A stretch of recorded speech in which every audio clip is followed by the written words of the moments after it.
In this video, we are going to talk about an important concept introduced by Google in 2015, which is called the testing pyramid. The testing pyramid represents the amount of tests per test category that any software project should have.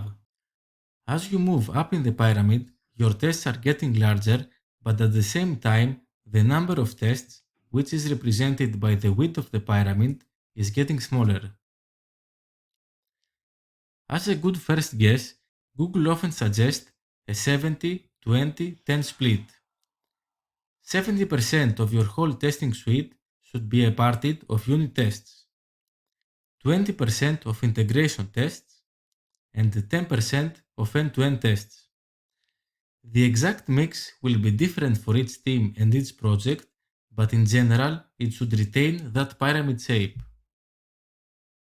The rationale behind it is that unit tests are very small and very easy to write.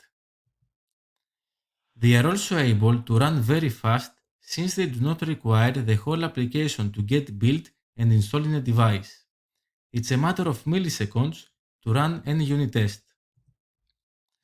And because they are very small and they test something very specific, when they fail, we know exactly what goes wrong and where the bug is. On the other hand, the end-to-end tests are much harder to write, especially for an Android application. They are pretty slow to run because they require the whole application to get built and get installed on a device. And finally, because they test the whole user scenario end-to-end, when they fail, we cannot tell the reason behind the bug immediately, but we have to debug the application, or hopefully a unit test is going to reveal it. Don't get me wrong, end-to-end tests also come with great advantages, mostly in regression testing. While it is easy to manually test the feature we are currently implementing, it is a huge amount of effort to verify that we haven't break any of the old functionality. There, the end-to-end tests are life-saving.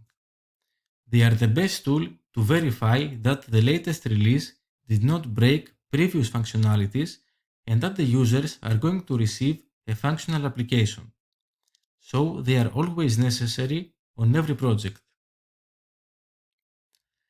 Integration tests are something between end-to-end tests and unit tests.